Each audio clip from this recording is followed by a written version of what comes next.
자, 이 불금에 네. 또 뜨거운 남북관계 이슈가 특사 보낸다고 하죠? 9월 5일에요? 9월 5일. 물론 이제 남북관계가 우리 시청자 여러분께서 하도 이야기 많이 나왔기 때문에 좀 네. 식상한 부분도 있지만, 그러나 한반도 문제, 우리 자신들의 삶에 영향을 미치는 매우 중요한 문제이기 때문에 저희들이 다루지 않을 수가 없었습니다. 자, 9월 5일 특사를 보내면은 네. 구구절이 북한의 이번에 가장 큰 행사입니다. 그렇죠. 그럼 구구절까지만 있게 된다면은 마치 구구절에 북한을 축하하러 그렇지요. 보내는 것처럼 되기 네. 때문에 그 전에 돌아올 것 같은데, 이번에 가는 미션, 역할 뭐라고 지금 발표가 됐죠? 지금 그러잖아도 교착 상태에 있는 이렇게 엇박자를 보이고 있는 미국하고 북한 아주 안 좋은 여기에 대해서 중재자 역할을 하고 말하자면은 그것을 다시 좋게 마사지를 하러 간다. 이렇게 청와대는 발표했죠. 아니, 그런데 이제 맞습니다. 그런데 이제 제가 이제 주목했던 건 청와대 대변인이 순서가 있어요. 1. 남북 정상회담을 논의하기 위해서. 그렇죠. 맞습니다. 맞아요. 2. 남북 교류 문제. 네. 한반도 평화를 네. 위해 정확히 남북 교류 문제. 세 번째가 비핵화와 한반도 평화입니다. 네. 일단 이 순서가 지금 잘못됐다고 봐요. 아, 맞아요. 물론 첫 번째는 남북 정상회담은 좋습니다. 이게 실무회담의 네네. 성격이니까. 두 번째는 순서가 바뀌었습니다. 지금 가장 큰 현안이자 전 세계가 지금 주목하고 있는 것은 북한 비핵화 문제에 대해서 남한이 어떤 자세를 취하고 어떻게 중간자 역할을 할 것이며, 이게 두 번째로 와야 되거든요. 그런데 이제 순서를 발표하고 보니까 다 의도가 보여요. 네. 그러니까 나름대로 비핵화는 뒷전이고 뒷전이고 제가 그러니까 쫙 보니까 교류 문제 하겠다는 거죠. 미국하고 빨리빨리 잘 되게 가가지고 아이 뭐 우리가 알아서 할 테니까 이러러 가는 중재자 역할, 이 기름칠러 가는 게 제일 큰 것 같아요. 아니, 그러니까 이제 순서가 네. 남북한 정상회담, 네. 그다음에 남북 교류 문제라는 거예요. 네, 네. 세 번째가 비핵화와 한반도 평화입니다. 네. 그러니까는 비핵화 한반도 문제는 가장 세 번째 주제니까 안 되면은 남북한의 철도모하고 북한 지원하고 이 문제를 협의하러 간다? 지금은 그럴 때가 아니거든요. 가장 큰 건 남북 정상회담이 어찌됐든 그 실무회담이니까, 두 번째는 비핵화 문제가 논의될 수밖에 없는 겁니다. 아니 근데 남북 철도 그거 공동 조사도 미국이 반대해서 안 됐는데 청와대는 희망 사항이 너무 제가 볼 때는 화려하고 야무지네요. 그렇죠. 일부 언론에서 보도를 했지요. 본래 이번 달 네. 22일이었던가요? 22일에 네. 우리 정부에서 그러니까 신의주까지 간 철도를 한번 실험해 보겠다고. 네. 그럼 이제 우리 판문점을 돌파해야 되는 겁니다. 그래서 네. 판문점을 관리를 한 것은 유엔 사령부입니다. 그렇죠. 유엔 사령관은 미국인입니다. 네. 미국인인 유엔 사령관에서 그걸 불허해 버렸습니다. 네. 그러니까 우리에게는 뒤늦게 알려졌어요. 그래서 이제 통일부 차관이 가서 뭐 유엔 사령관 만나고 했다고 하는데, 이건 한마디로 미국 측에서 야, 너무 니들 속도내지 마라 하고 경고를 준 거라고 볼 수밖에 없는 거죠. 그리고 폼페이오한테 북한이 그렇게 무례하다 싶을 정도의 줄 거 없으면 오지 말라 이런 서신을 보낸 북한의 그 속내는 꽤나 복잡하다고 생각 들어요, 저는. 그렇죠. 지금 미국의 태도에서 북한이 불만을 표시한 거죠. 네. 고개 숙이고 와라, 양보해라. 그러니까 이제 북한이 이런 거죠. 우린 줄 건 다 줬다. 니네도 내놔라. 이제 미국 입장에서 보면 니네 준 거 아무것도 아니다. 비핵화에 대한 제스처 취해라. 이제 이야기인데, 지금 이제 핵심은 이겁니다. 지난번에 이야기했지만 우리 정의용 청와대 안보실장이 북한 김정은 만나고 왔습니다. 만나고 와서 미국으로 날아갔습니다. 트럼프 만났습니다. 트럼프한테 이야기했습니다. 네. 김정은이가 그러더라. 네. 1년 안에 비핵화한다고 그러더라. 네. 그러니까 트럼프 그래? 그렇죠. 그럼 내일 만나겠다. 네. 하고 했는데, 지금 김정은이 그게 아니거든요. 그러면 미국 측에서는 혹시 한국 니네들 말이야 좋은 것만 전한다는 거 아니냐. 그러니까 북한 측의 말을 너네들 식으로 좋게 해석해서 좋게 포장해서 우리에게 말한 거 아니야. 이런 의구심을 가지고 있는 거거든요. 그렇죠. 그러니까 이번에 정의용 실장이 가든 송 국정원장이 가든지 간에 갔다가 말을 또 왜곡해서, 또 왜곡이라기보다는 좀 확대 해석해가지고 전달한다. 이것도 문제가 될 수 있는 거예요. 그러니까 지금 우리 구불곤님이 중매 잘못하면 뺨이 석자다 하는데, 이 중매 장애한테 우리 안영환 선수처럼 이렇게 잘생기면 괜찮은데 약간 그렇게 뭐 저기 별론데도 장동건보다도 더 잘생긴 신랑이라고 그런 식으로 중매하는 게 아닌가 이런 생각이 들고요. 그렇죠. 그래서 미국에서 굉장히 의미심장한 발언을 했어요. 너희가 북한이 비핵화한다는 얘기를 했는데 이게 뭐냐. 그렇지. 그러면 비핵화가 지금 실종 상태, 행불 상태라고 미국은 생각하는 것 같아요. 북한하고 대한민국이 다. 그러니까 지금 이제 북한도 마찬가지예요. 지금 우리가 제가 보기에는 문재인 대통령도 청와대에서 북한 측에는 미국 측에 여러 이야기 가운데서 네. 가장 듣기 좋은 소리를 전달하고 네. 미국 측에는 북한 측의 이야기 가운데서 가장 듣기 좋은 이야기를 한 겁니다. 그러니까 방금 말씀하신 네. 것처럼 야 저쪽에선 말이야 결혼하면은 한 10억 준대 집도 그렇죠. 준대 이제 그렇죠. 이렇게 한 겁니다. 근데 그쪽에서는 10억 줄 수도 있고 한데 말이야 이렇게 이야기했는데 또 이쪽에서는 야 집안을 집 사준대. 10억이 아니라 1억 아니야? 그러니까 집 사줄 수도 있는데 했더니 집을 사준대. 이렇게 이야기를 해버린 겁니다. 그렇죠. 그러니까 양쪽에서 예. 뭐야? 그러니까 중재제를 하다가 말씀하신 것처럼 자칫한 빤만 쓸 수 네. 있는 그런 상황까지 와버린 거죠. 이미 제가 보기에는 미국은 북한에 대해서 불신뿐만 아니라 문재인 정부에 대해서도 말하는 대로 우리가 알아들어서는 안 되겠는데 하면서 미국 나름대로 지금 굉장히 이 페이크도 치기도 하고 굉장히 화려한 전술을 미국은 지금 이 대북 문제에 있어서 구사하고 있다는 생각이 들어요. 계속 경고를 하고 있습니다. 그렇죠. 경고도 하고 가끔 가다가 미련의 여지도 남기고. 네. 그러니까 지금 이제 이런 거죠. 국무부 대변인이 이런 이야기를 해요. 자꾸 문재인 대통령의 과거파를 인용을 합니다. 맞아요. 문재인 대통령이 과거 남북한 관계 개선과 비핵화는 같이 간다. 그런데 이제 우리 측은 요즘 그러니까 그 이야기는 뭐냐? 비핵화의 보조를 맞춰라. 니네 같이 먼저 가려고 하지 말아라. 이걸 계속 경고하는 거예요. 과거에 당신들 그 이야기 했는데 볼턴이 아까 네. 제가 말씀드린 것처럼 1년 안에 한국 측에서 북한 비핵화한다고 말했다고 공개해버린 겁니다. 그건 뭐냐? 니네들 말이야 제대로 지금 전달 안 한 거 아니야. 지금 불만을 하나 둘씩 합의 네. 동맹각을 깨지 않는 범위 내에서 우회적으로 조심스럽게 이야기하고 있는데 그 문맥상을 보면 다 외교관들입니다. 외교관들 말 진짜 조심스럽게 하거든요. 연애 편지만 쓰죠. 그렇죠. 외교관들은. 이 사람들이 그 정도 했다는 것은 굉장한 불만이 있고 의구심이 있다는 것을 지금 표출한 겁니다. 그리고 이 문재인 정부에 대해서 대북 문제에 있어서는 노무현 정부의 시즌 2다 이렇게 생각하는 것 같습니다.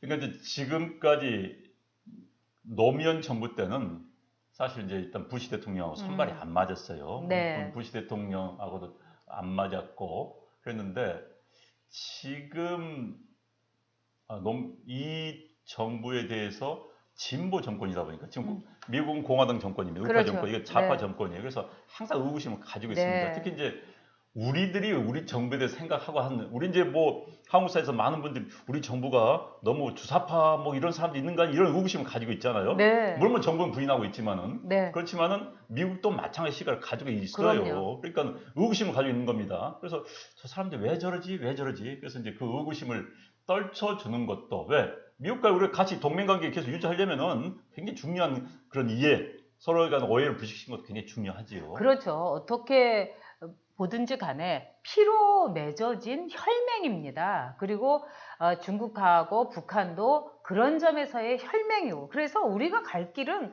사실은 아주 빤한 거예요. 그런데 지금 미국에 대해서 저런 식으로 약간 반기하면서 북한의 친북정책 또는 친중정책 저는 이건 상당히 손해보는 그 결과를 가져올 수 있다 이렇게 봅니다. 그러니까 이제 지금 이제 미국 측에서 결국은 지금은 아닙니다만 나중에 선택을 강요할 수가 있습니다.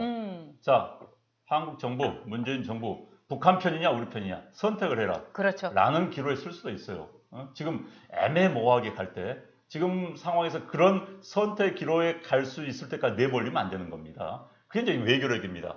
다독거리면서. 네. 그렇다고 해서 북한하고 원수지라는 이야기는 아니고요. 북한도 다독거리고 미국도 다독거리면서 네. 중간 잘했는데 자칫 잘못하면 이쪽 저쪽으로 다 버림받고 이제 북한 입장에서 보더라도 이렇게 나올 수도 있어요. 북한이 우리를 이용하려고 하는 겁니다. 우리를 통해 가지고 야 당신들 미국 가서 설득 좀 하라오. 네. 제재 빨리 없애자고 설득 좀 하라오 하는데 우리가 사실 그런 능력이 없어요. 없으면 자네 이용 가치가 없다고 보는 거예요. 그렇죠. 그렇죠. 그러면 통미봉남으로 다시 이제 가는 돌아갈 거죠. 수 그럼 있는 이제 거죠. 미국 사람들도 네. 야 자들 뭐 하는 거야? 우리 편 그렇죠. 아니야? 그럼 뭐야? 이런 골 때리는 겁니다. 골 때리게 되는 거죠. 그래서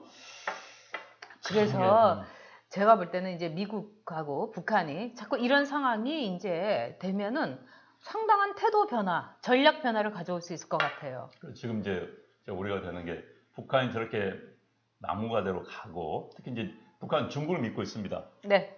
중국이 경제 제재를 풀어주고 뭐 뒤에서 좀 봐주면은 미국의 경제 제재 다 피할 수 있거든요. 그러니까 중국 믿고 저러기 때문에 이제 트럼프가 중국에 지금 시진핑한테 압력을 계속 가하고 있는 그렇죠. 것이죠. 그런데 이 상태가 계속 지속이 된다면은 사실 중국이 작정하고 북한 봐주려면은 북한은 인구 2,500만밖에 안 됩니다. 중국의 일개 섬보다 더 작은 거예요. 그래서 그럼요. 예. 중국에서는 또 북한에서도 북한에 이제 중국의 만주에 있는 것을 동북 삼성이라고 합니다.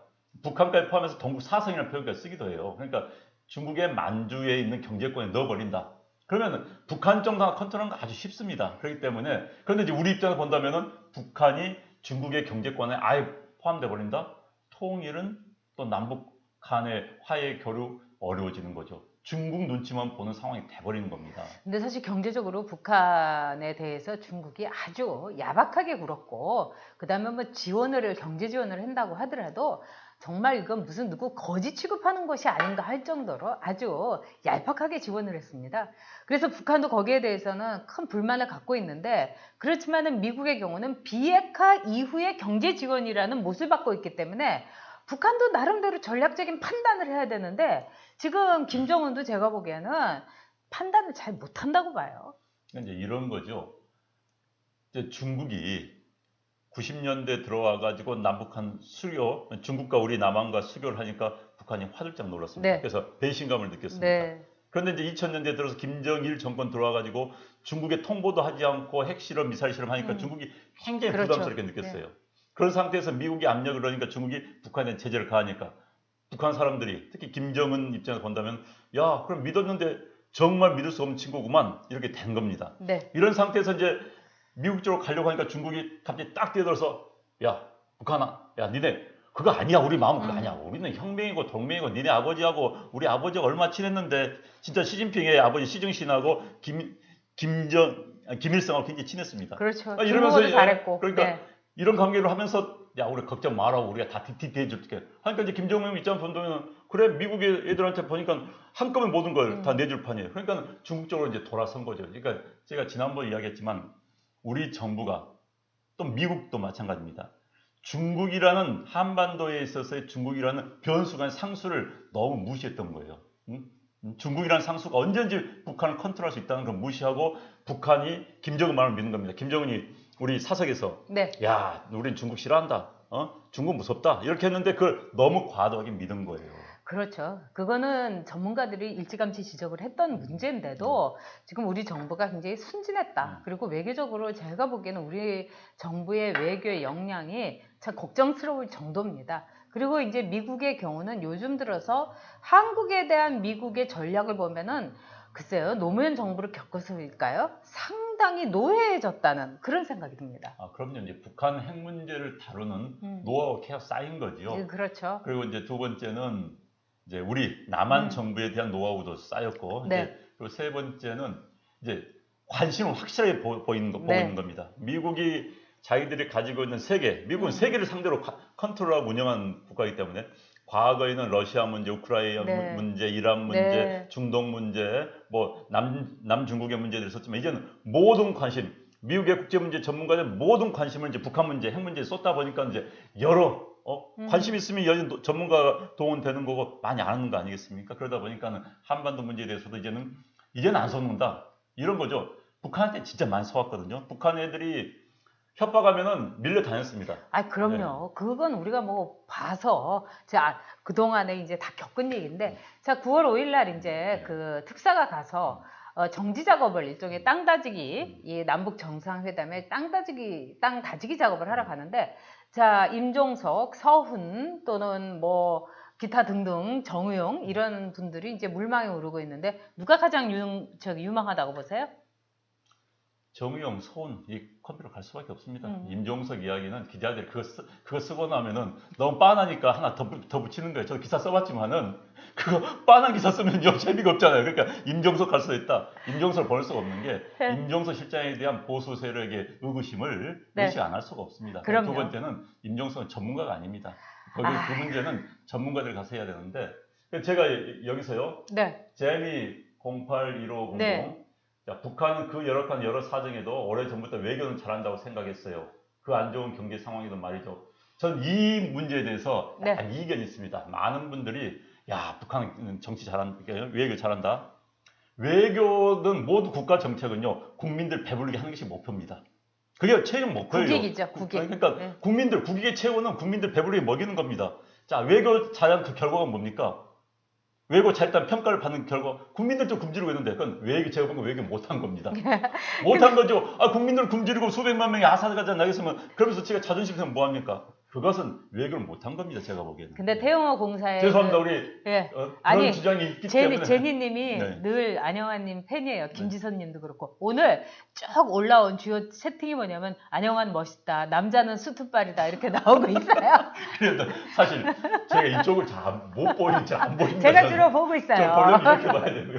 그런데 이제 태영호 공사의 책에 이렇게 보면은 북한에서 이제 외교 인력을 굉장히 전문화시키고 있는 거. 우리나라처럼 뭐 냉탕, 온탕 보내면서 막 섞고 정권 따라서 막 이런 게 아니라 굉장히 일관성을 갖고 그 나라에 대해서 보낸다 하는데 또 한편으로 제가 외국에서 본 북한 외교관들을 이렇게 만나면은 외화벌이 하고 마약 밀수하고 정말 그 진상품 올리느라고 정신없고 저는 진짜 가슴 아픈 외교관들을 참 많이 봤어요. 그러니까 국제회의 같은 데도 보면은 그냥 이 테이블에서 커피를 오랜만에 보는지 그냥 열대잔을 연거푸 마시는 북한의 외교관을 봤는데 영어를 또 그렇게 잘해갖고 제가 가슴이 미어졌습니다. 왜냐면 우리 대한민국에서 태어났으면 얼마나 좋을까. 자, 제니님이 괜찮아요? 안녕하님 하하하.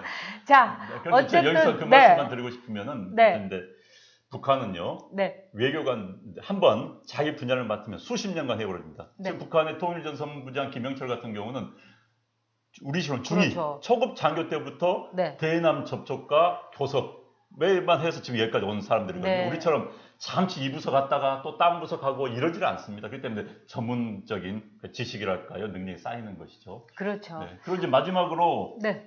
자 이번에 문재인 대통령이 아마 8월, 9월 중순 또는 말에 네. 갈 가능성이 높습니다. 그런데 지금 사실 지금 상황에서는 굉장히 성과가 의구심이 드는 그런 어려운 그런 상황이에요. 그래서 지금 일각에서는 꼭 가야 되느냐라는 네. 그런 이야기도 나오고 있습니다. 그리고 이제 국민들이 결국 이제 간다는 거는 퍼주러 가는 거 아니냐 이런 생각도 있고 그리고 지금 너무 우리 경제가 어렵기 때문에 어떤 성과를 갖고 오더라도 퇴색할 수밖에 없죠. 그래서 문재인 정부의 고민도 깊어지고 있고 글쎄 저도 임종석 실장은 절대로 못 갈 거라고 생각합니다.